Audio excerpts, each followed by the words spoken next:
D second PUC students, ನಿಮ್ಮ exam ಅಲ್ಲಿ ಕೇಳ್ತಕ್ಕಂತಹ grammar topics ಗಳನ್ನ ಡಿಸ್ಕಷನ್ ಮಾಡ್ತಾ ಇದ್ವಿ.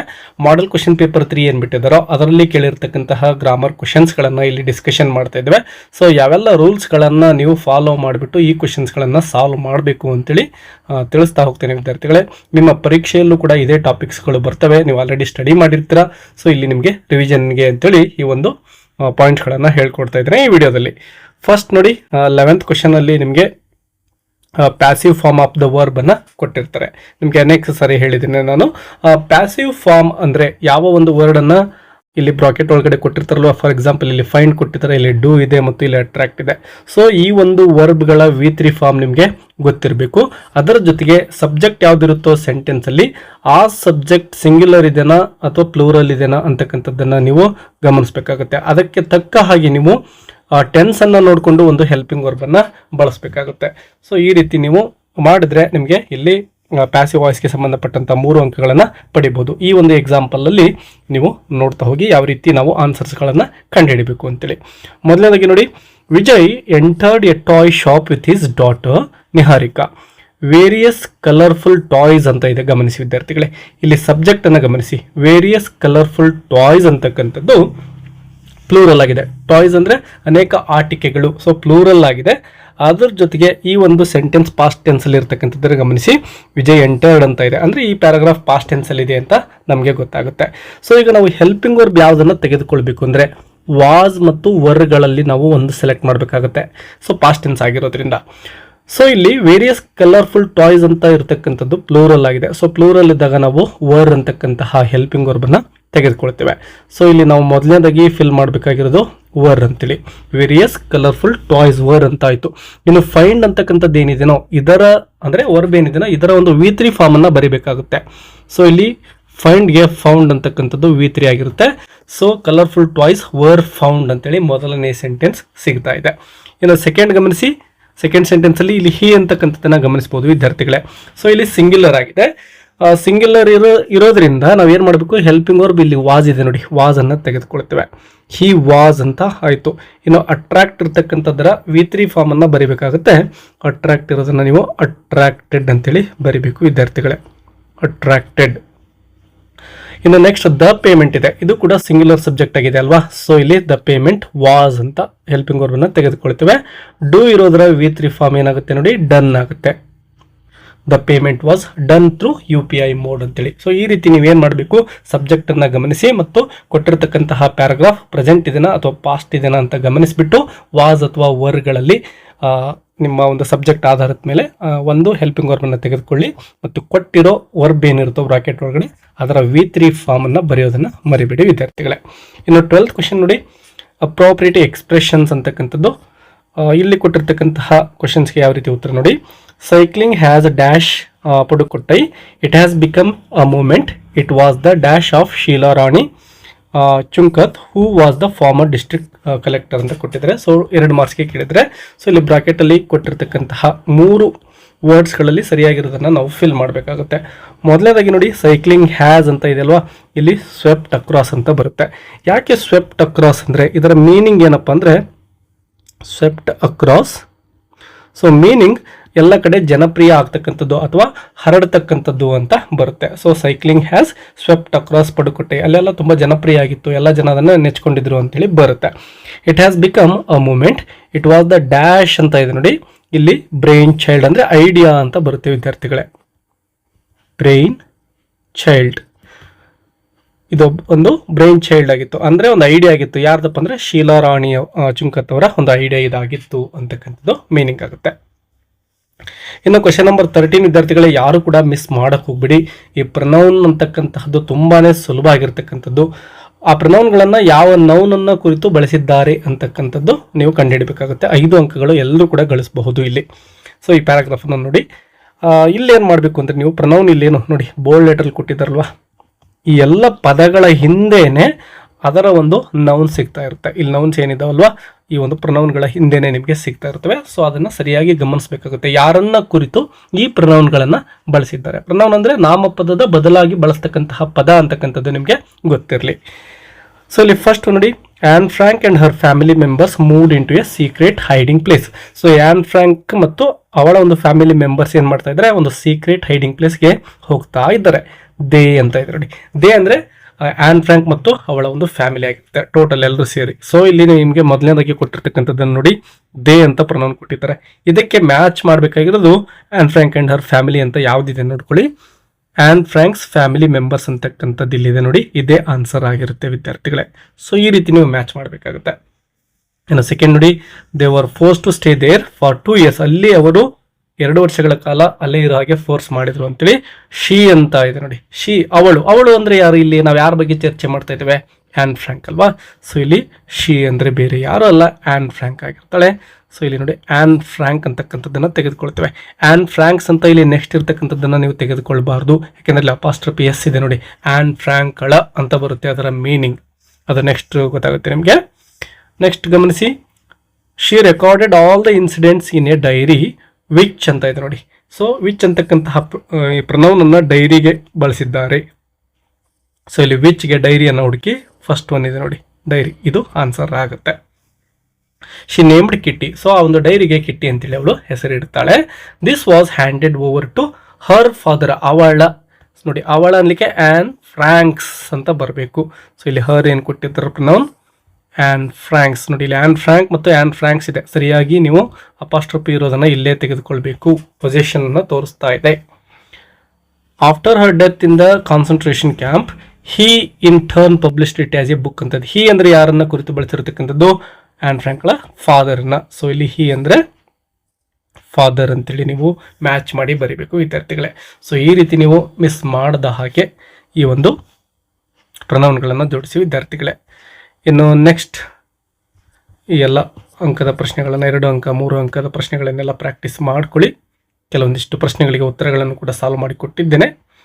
ಇನ್ನು ಪ್ಯಾರಾಗ್ರಾಫ್ದು ಕೂಡ ಆನ್ಸರ್ಗಳನ್ನು ಸರಿಯಾಗಿ ಹುಡುಕಿ ಬರೀತೀರಾ ಅಂದ್ಕೊಂಡಿದ್ದೇನೆ. ಇನ್ನು ನೆಕ್ಸ್ಟ್ ಗ್ರಾಮರ್ಗೆ ಹೋಗೋದಾದ್ರೆ ರೀರೈಟ್ ಆಸ್ ಡೈರೆಕ್ಟೆಡ್ ಇದೆ ನೋಡಿ, ತುಂಬಾ ಇಂಪಾರ್ಟೆಂಟ್ ಆಗಿರೋ ಟಾಪಿಕ್ ಇದಾಗಿರುತ್ತೆ ವಿದ್ಯಾರ್ಥಿಗಳೇ.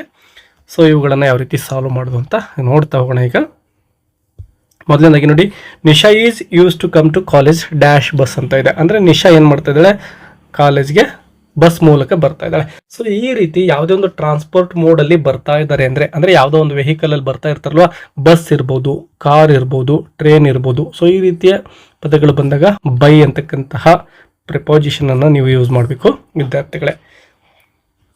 ಇನ್ನು next, every it's own language country has ಅಂತ ಇದೆ. ಸೊ ಇಲ್ಲಿ ರಿಅರೇಂಜ್ ಮಾಡಲಿಕ್ಕೆ ಕೇಳಿದ್ದಾರೆ ಈ ಒಂದು ಸೆಂಟೆನ್ಸ್ ಅನ್ನ. ಫಸ್ಟ್ಗೆ ಬರ್ತಕ್ಕಂಥದ್ದು ನೋಡಿ, ಎವ್ರಿ ಬರ್ತಾ ಇದೆ, ಎವ್ರಿ ಕಂಟ್ರಿ. ಸೆಕೆಂಡ್ ಒನ್ ಇಲ್ಲಿ ಬರ್ತಾ ಇದೆ, every country has its own language ಅಂತ ಈ ರೀತಿ ಬರಬೇಕು. Every country has its own language ಅಂತೇಳಿ ಈ ಸೆಂಟೆನ್ಸ್ ಅನ್ನ ಬರೀರಿ. ಇನ್ನು one of my friends dash living in Mysuru ಅಂತ ಇದೆ. ಸಬ್ಜೆಕ್ಟ್ ವರ್ಬ್ ಅಗ್ರಿಮೆಂಟ್ಗೆ ಸಂಬಂಧಪಟ್ಟಂಥದ್ದು. ವಿದ್ಯಾರ್ಥಿಗಳೇ ಇಲ್ಲಿ ಗಮನಿಸಬೇಕು ನೀವು, ಫ್ರೆಂಡ್ಸ್ ಅಂತ ಇದೆ, ಸೊ ಪ್ಲೂರಲ್ ಅಂತ ನೀವು ಅನ್ಕೋಬಹುದು. ಬಟ್ ವಿದ್ಯಾರ್ಥಿಗಳೇ ಇಲ್ಲಿ ನಾವು ನೋಡ್ಬೇಕಾಗಿರೋದು ಏನಪ್ಪಾ ಅಂದ್ರೆ ಒನ್ ಆಫ್ ಮೈ ಫ್ರೆಂಡ್ಸ್ ಅಂತ ಇದೆ. ಒನ್ ಅನ್ನ ನೋಡಿ, so one of my friends ಅಂತಕ್ಕಂಥದ್ದು ನನ್ನ ಗೆಳೆಯರಲ್ಲೇ ಒಬ್ಬರು ಅಂತೇಳಿ. ಸೊ ಇಲ್ಲಿ ಸಬ್ಜೆಕ್ಟ್ ಇರ್ತಕ್ಕಂಥದ್ದು ಸಿಂಗ್ಯುಲರ್ ಆಗಿರುತ್ತೆ. ಸೊ ಸಿಂಗ್ಯುಲರ್ ಇದ್ದಾಗ ನಾವು ಆರ್ ಅನ್ನ ಬಳಸಲಿಕ್ಕೆ ಆಗೋದಿಲ್ಲ. ಸೊ ಈಸ್ ಅನ್ನ ನೀವು ಇಲ್ಲಿ ಫಿಲ್ ಮಾಡಬೇಕು ವಿದ್ಯಾರ್ಥಿಗಳೇ. One of my friends is, ಸರಿಯಾಗಿ ಗಮನಿಸಿ. ಒನ್ ಆಫ್ ಅನ್ನ ಯೂಸ್ ಮಾಡಿಕೊಂಡು ನಿಮಗೆ ಒಂದು ಸೆಂಟೆನ್ಸ್ ಅನ್ನ ಕೊಟ್ಟಿರ್ತಾರೆ ಸಬ್ಜೆಕ್ಟ್ ವರ್ಬ್ ಅಗ್ರಿಮೆಂಟ್ಗೆ ಸಂಬಂಧಪಟ್ಟಂತೆ. ಇನ್ನು ನೆಕ್ಸ್ಟ್ ನೋಡಿ, Priya dash to office by car every day ಅಂತ ಇದೆ. Appropriate form of the verb ಅನ್ನ ಫಿಲ್ ಮಾಡಿ ಅಂತ ಕೇಳಿದ್ದಾರೆ. ಸೊ ಇಲ್ಲಿ ಪ್ರಿಯಾ ಇದೆ ನೋಡಿ ವಿದ್ಯಾರ್ಥಿಗಳೇ, ಇದು ಸಿಂಗ್ಯುಲರ್ ಆಗಿದೆ ಅಲ್ವಾ. ಸಿಂಗ್ಯುಲರ್ ಆಗೋದ್ರ ಜೊತೆಗೆ ಥರ್ಡ್ ಪರ್ಸನ್ ಸಿಂಗ್ಯುಲರ್ ಆಗಿದೆ. ಥರ್ಡ್ ಪರ್ಸನ್ ಸಿಂಗ್ಯುಲರ್ ಅಂದ್ರೆ ವಿದ್ಯಾರ್ಥಿಗಳೇ ಹಿ ಇರ್ಬೋದು, ಶಿ ಇರ್ಬೋದು, ಅಥವಾ ಇಟ್ ಇರ್ಬೋದು, ಅಥವಾ ಯಾವುದೇ ಒಂದು ನೇಮ್ ಇರ್ಬೋದು. ಸೊ ಈ ರೀತಿಯ ಹೆಸರುಗಳನ್ನು ನಾವೇನು ಮಾಡ್ತೇವೆ, ಥರ್ಡ್ ಪರ್ಸನ್ ಅಂತೇಳಿ ಕರಿತೇವೆ. ಸೊ ಇಲ್ಲಿ ಥರ್ಡ್ ಪರ್ಸನ್ ಸಿಂಗ್ಯುಲರ್ ಇದ್ದಾಗ ವರ್ಬ್ಗೆ ಯಾವಾಗಲೂ ನಾವು ಏನು ಮಾಡಬೇಕು ಅಂದರೆ ಸೆಂಟೆನ್ಸ್ ಸಿಂಪಲ್ ಪ್ರೆಸೆಂಟ್ ಟೆನ್ಸಲ್ಲಿ ಇದೆ ನೋಡಿ, ಇಲ್ಲಿ ಎವ್ರಿ ಡೇ ಅಂತ ಇದೆ. ಸೊ ಸಿಂಪಲ್ ಪ್ರೆಸೆಂಟ್ ಟೆನ್ಸ್ನ ಒಂದು ಸೆಂಟೆನ್ಸ್ ಇದಾಗಿದೆ. ಸೊ ಈ ರೀತಿ ಇದ್ದಾಗ ನಾವು ವರ್ಬ್ಗೆ ಎಸ್ ಅನ್ನು ಸೇರಿಸ್ತೇವೆ ವಿದ್ಯಾರ್ಥಿಗಳೇ, ಗೋಸ್ ಅಂತೇಳಿ. ಸೊ ಗೋಸ್ ಅಂತ ಬರಿಬೇಕು. ಇನ್ನು ಲಿಂಕರ್ಗೆ ಸಂಬಂಧಪಟ್ಟಂತಹ ಒಂದು ಪ್ರಶ್ನೆ, ನಿಮ್ಮ ಟೆಕ್ಸ್ಟ್ ಬುಕ್ ಆಧಾರಿತವಾಗಿಯೇ ಒಂದು ಪ್ಯಾಸೇಜ್ ಅನ್ನು ಇಲ್ಲಿ ಕೊಟ್ಟಿರ್ತಕ್ಕಂಥದ್ದು ವಿದ್ಯಾರ್ಥಿಗಳೇ. Basavayya bed checked himself with gold diamonds dash other precious stones ಅಂತ ಇದೆ. ಸೊ ಇಲ್ಲಿ ಆ್ಯಂಡ್ ಅಂತಕ್ಕಂತಹ ಕಂಜಂಕ್ಷನ್ ಲಿಂಕರ್ಸ್ ಅಂದರೆ ಬೇರೆ ಏನೂ ಅಲ್ಲ, ಕಂಜಂಕ್ಷನ್ಸ್ ಆಗಿರ್ತವೆ. ಆ್ಯಂಡ್ ಅದರ್ ಪ್ರೆಷಿಯಸ್ ಸ್ಟೋನ್ಸ್ ಅಂತ ಆಗುತ್ತೆ. Dash he's house look dull. ನೋಡಿ, ಇಷ್ಟೆಲ್ಲ ಪ್ರೆಷಿಯಸ್ ಸ್ಟೋನ್ಸ್, ಡೈಮಂಡ್ಸ್, ಗೋಲ್ಡ್ ಇದ್ರೂ ಕೂಡ ಅವನ ಮನೆ ಡಲ್ ಆಗಿ ಕಾಣಿಸ್ತಾ ಇದೆ. ಸೊ ಇಲ್ಲಿ ಏನು ಮಾಡಬೇಕು ಅಂದರೆ ಬಟ್ ಆದರೆ ಅಂತಕ್ಕಂಥದ್ದು ಬರ್ತಾ ಇದೆ. ಸೊ ಬಟ್ಟನ್ನು ತೆಗೆದುಕೊಳ್ತೇವೆ. But his house look dull and empty. ತಮ್ಮಣ್ಣಸ್ ಬುಕ್ಸ್ ವರ್ ನಾಟ್ ದೇರ್. ಯಾಕೆಂದರೆ ಅಲ್ಲಿ ತಮ್ಮಣ್ಣನ ಪುಸ್ತಕಗಳು ಇರಲಿಲ್ಲ. ಸೊ ಇಲ್ಲಿ ಬಿಕಾಸ್ ಅಂತಕ್ಕಂಥದ್ದು ಬರುತ್ತೆ ವಿದ್ಯಾರ್ಥಿಗಳೇ.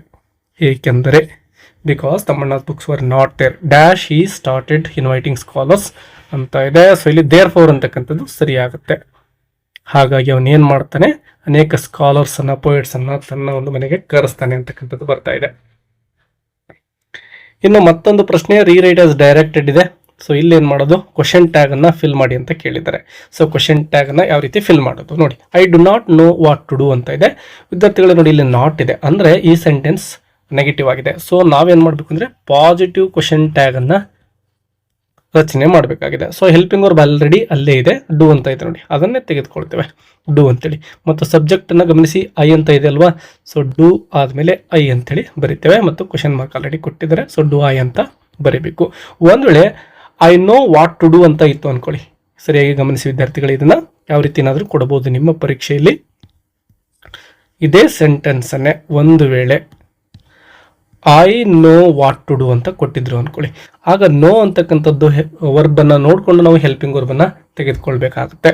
ಐ ನೋ ಇರೋದ್ರಿಂದ ನಾವು ಡೂ ತೆಗೆದುಕೊಂಡು ಅದಕ್ಕೆ ನಾಟ್ ಅಂತ ಸೇರಿಸಿ ಡೋಂಟ್ ಐ ಅಂತ ಹೇಳಿ ಕ್ವಶನ್ ಮಾರ್ಕ್ನ ಹಾಕಬೇಕಾಗಿತ್ತು. ಸೊ ಯಾವ ರೀತಿ ಏನಾದರೂ ಕೊಡಲಿ, ನೀವು ಈ ರೀತಿ ಪಾಸಿಟಿವ್ ಸ್ಟೇಟ್ಮೆಂಟ್ ಇದ್ದರೆ ನೆಗೆಟಿವ್ ಟ್ಯಾಗ್ ಮಾಡಿ, ನೆಗೆಟಿವ್ ಸ್ಟೇಟ್ಮೆಂಟ್ ಇದ್ದರೆ ಪಾಸಿಟಿವ್ ಟ್ಯಾಗನ್ನು ಮಾಡಿ. ಇನ್ನು ನೆಕ್ಸ್ಟ್ ಇರ್ತಕ್ಕಂಥದ್ದು WH ಕ್ವಶನ್ ಅನ್ನು ಫ್ರೇಮ್ ಮಾಡಲಿಕ್ಕೆ ಕೇಳಿದ್ದಾರೆ. A police man was clearing the traffic. Police man ಏನು ಮಾಡ್ತಾ ಇದ್ದಾರೆ, ಟ್ರಾಫಿಕನ್ನು ಕ್ಲಿಯರ್ ಮಾಡ್ತಾ ಇದ್ದಾರೆ. ಸೊ ಯಾರು ಟ್ರಾಫಿಕನ್ನು ಕ್ಲಿಯರ್ ಮಾಡ್ತಾ ಇದ್ದಾರೆ ಅಂಥೇಳಿ ನಾವು ಏನು ಮಾಡ್ತಾ ಇದ್ರು ಅಂಥೇಳಿ ಮಾಡಬೇಕಾಗುತ್ತೆ. ಸೊ ಇಲ್ಲಿ ನಾವು WH ವರ್ಡ್ ಹೂ ಅನ್ನು ತೆಗೆದುಕೊಳ್ತೇವೆ. Who was clearing the traffic ಇಷ್ಟು ಬರೆದ್ರೆ ಸಾಕು ವಿದ್ಯಾರ್ಥಿಗಳು. ಇಲ್ಲಿರೋದನ್ನೇ ಆಸ್ ಇಟ್ ಇಸ್ ಬರೀತಾ ಇದ್ದೀರಾ. ಹೂ ವಾಸ್ ಕ್ಲಿಯರಿಂಗ್ ದ ಟ್ರಾಫಿಕ್. ಈ ಪೊಲೀಸ್ ಮ್ಯಾನ್ ತೆಗೆದು ಅಲ್ಲಿ ಹೂ ಹಾಕಬೇಕಷ್ಟೇ. ಕೊನೆಗೆ ಕ್ವಶನ್ ಮಾರ್ಕನ್ನು ಹಾಕೋದನ್ನು ಮರಿಬೇಡಿ. ಕಂಪ್ಲೀಟ್ ಆದಮೇಲೆ ಇನ್ನು ಎರರ್ಸನ್ನು ಫೈಂಡ್ ಮಾಡಿ ಅವುಗಳನ್ನು ಮತ್ತೊಂದು ಸರಿ ನೀವು ಸೆಂಟೆನ್ಸನ್ನು ಬರಿಬೇಕು ಅಂತ ಕೇಳಿದ್ದಾರೆ. King Lear is a interesting play. ವಿದ್ಯಾರ್ಥಿಗಳೇ, ಆರ್ಟಿಕಲ್ಗೆ ಸಂಬಂಧಪಟ್ಟಂತಹ ಪ್ರಶ್ನೆ ಇದಾಗಿದೆ. ಇಲ್ಲಿ ಗಮನಿಸಿ, ಎ ಅಂತ ಆರ್ಟಿಕಲ್ ಏನು ಕೊಟ್ಟಿದ್ರು, ದಿಸ್ ಈಸ್ ರಾಂಗ್. ಯಾಕೆಂದರೆ ನೆಕ್ಸ್ಟ್ ವರ್ಡ್ ನೋಡಿ, ಇಂಟ್ರೆಸ್ಟಿಂಗ್ ಅಂತ ಇದೆ. ನಾವು ಇದನ್ನು ಯಾವ ರೀತಿ ಪ್ರೊನೌನ್ಸಿಯೇಷನ್ ಮಾಡ್ತೀವಿ ನೋಡಿ, ಕನ್ನಡದಲ್ಲೇ ನೋಡಿದರೆ ಇಂಟ್ರೆಸ್ಟಿಂಗ್ ಅಲ್ವಾ. ಇಂದ ಸ್ಟಾರ್ಟ್ ಆಗ್ತಾ ಇದೆ. ಸೊ ಈ ಅಂತಕ್ಕಂಥದ್ದು ವೊವೆಲ್ ಸೌಂಡ್ ಆಗಿದೆ, ಅಂದರೆ ನಾವು ಸ್ವರ ಅಂತ ಕನ್ನಡದಲ್ಲಿ ಕರಿತೇವೆ. ಸ್ವರದಿಂದ ಸೌಂಡ್ ಸ್ಟಾರ್ಟ್ ಆಗಿದ್ರೆ ವಿದ್ಯಾರ್ಥಿಗಳೇ ಯಾವಾಗಲೂ ಕೂಡ ನಾವು ಆ್ಯನ್ ಅಂತಕ್ಕಂತಹ ಆರ್ಟಿಕಲನ್ನು ಫಿಲ್ ಮಾಡಬೇಕು. ಸೊ ಇಲ್ಲಿ ನೀವೇನು ಮಾಡಬೇಕು ಅಂದರೆ ಎ ಅನ್ನು ತೆಗೆದು ಅಲ್ಲಿ ಆ್ಯನ್ ಅಂತೇಳಿ ಬರೀರಿ. ಇನ್ನು next Brijesh pray every morning. Brijesh ಏನು ಮಾಡ್ತಾ ಇದ್ದಾನೆ, ಪ್ರತಿದಿನ ಪ್ರೇ ಮಾಡ್ತಾ ಇದ್ದಾನೆ. ಆಲ್ರೆಡಿ ಈ ರೂಲನ್ನು ನಿಮಗೆ ಹೇಳಿದ್ದೆ ವಿದ್ಯಾರ್ಥಿಗಳೇ. ಏನಪ್ಪ ಅಂದರೆ ಬ್ರಿಜೇಶ್ ಅಂತಕ್ಕಂಥದ್ದು ಥರ್ಡ್ ಪರ್ಸನ್ ಸಿಂಗ್ಯುಲರ್ ಆಗಿದೆ ಅಲ್ವಾ. ಈ ರೀತಿ ಇದ್ದಾಗ ನಾವೇನು ಮಾಡಬೇಕು, ಸಬ್ಜೆಕ್ಟ್ ಥರ್ಡ್ ಪರ್ಸನ್ ಸಿಂಗ್ಯುಲರ್ ಇದ್ದಾಗ ಮತ್ತು ಸಿಂಪಲ್ ಪ್ರೆಸೆಂಟ್ ಟೆನ್ಸಲ್ಲಿ ಸೆಂಟೆನ್ಸ್ ಇದ್ದಾಗ ವರ್ಬ್ ಪ್ರೇ ಏನಿದೆನೋ ಅದಕ್ಕೆ ನಾವು ಪ್ರೈಸ್ ಅಂತ ಎಸ್ ಅನ್ನು ಸೇರಿಸ್ಬೇಕು. ನೆನ್ಪಿಟ್ಕೊಳ್ಳಿ, ಪ್ರೈಸ್ ಅಂತ ಆಗುತ್ತೆ. ಬ್ರಿಜೇಶ್ ಪ್ರೈಸ್ ಎವ್ರಿ ಮಾರ್ನಿಂಗ್ ಅಂತ ಈ ಸೆಂಟೆನ್ಸನ್ನು ನೀವು ಬರೀಬೇಕಾಗುತ್ತೆ ವಿದ್ಯಾರ್ಥಿಗಳೇ. ಇನ್ನು ನೋಟ್ ಫಿಲ್ಲಿಂಗ್ ಮಾಡ್ತಕ್ಕಂಥದ್ದು ಇಲ್ಲಿರ್ತಕ್ಕಂಥ ಪ್ಯಾರಾಗ್ರಾಫಲ್ಲೇ ಎಲ್ಲ ಉತ್ತರಗಳಿರ್ತವೆ. ಸುಲಭವಾಗಿ ನೀವು 2 ಅಂಕನ ಪಡೆದುಕೊಳ್ಬಹುದು. ಇಲ್ಲಿ ನೇಮ್ ಆಫ್ ದ ರಿವರ್ ಅಂತ ಕೊಟ್ಟಿದ್ದಾರೆ, ಗಮನಿಸಬೇಕು ವಿದ್ಯಾರ್ಥಿಗಳೇ. ಸೊ ಇಲ್ಲಿ ನಮಗೆ ಪ್ಯಾಸೇಜಲ್ಲಿ ಸಿಗ್ತಾ ಇದೆ ರಿವರ್ ನೇಮ್ ಯಾವುದಿದೆ, ದ ತುಂಗಭದ್ರಾ ಅಂತ ಇದೆ ಅಲ್ವಾ. ಸೊ ನೀವೇನು ಮಾಡಬೇಕು, ಇಲ್ಲಿ ತುಂಗಭದ್ರಾ ಅಂತಕ್ಕಂತಹದ್ದನ್ನು ಫಿಲ್ ಮಾಡ್ತೀರಾ. ಫ್ಲೋಸ್ ಥ್ರೂ ಕರ್ನಾಟಕ ಮತ್ತು ಇನ್ನೊಂದು ರಾಜ್ಯ ನೋಡಿ, ಇಲ್ಲಿ 2ನೇದು ಕೊಟ್ಟಿದ್ದಾರೆ, ಯಾವುದು ಅಂತ ಕಂಡು ಹಿಡಿಬೇಕು. ಇಲ್ಲಿದೆ ನೋಡಿ ಉತ್ತರ, ಆಂಧ್ರ ಪ್ರದೇಶದ ಮೂಲಕ ಅಲ್ವಾ. ಸೊ ಇಲ್ಲಿ ಏನು ಮಾಡ್ತೇವೆ, ಆಂಧ್ರ ಪ್ರದೇಶ್ ಅಂತೇಳಿ ಬರಿತಾ ಇದ್ದೇವೆ. ಇನ್ನು ಜಾಯಿನ್ಸ್ ರಿವರ್ ಅಂತ ಇದೆ, joins the Krishna river. So ಇಲ್ಲೇ ಉತ್ತರ ಸಿಗ್ತಾ ಇದೆ. ಸೊ ಇಲ್ಲಿ ಕೃಷ್ಣಾ ರಿವರ್ ಅಂತ ಬರಿಬೇಕು ನೋಡಿ. ಇದೇ ರೀತಿ ನೀವು ಏನು ಮಾಡಬೇಕು ಅಂದರೆ ಬಾಕ್ಸ್ಗಳನ್ನು ಹಾಕ್ಕೊಂಡು ಆನ್ಸರ್ನ ಬರೀರಿ. ಕೃಷ್ಣಾ ರಿವರ್ ಆಯಿತು. ನಿಯರ್ ಡ್ಯಾಶ್ ಇದೆ ನೋಡಿ, ನಿಯರ್ ಇಲ್ಲೇ ಕೊಟ್ಟಿದ್ದಾರೆ ನೋಡಿ. ನಿಯರ್ ಆದಮೇಲೆ ಇರ್ತಕ್ಕಂತಹ ಮುರುವಕೊಂಡ ಇನ್ ಆಂಧ್ರ ಪ್ರದೇಶ್ ಅಂತ ಇದೆ ಅಲ್ವಾ.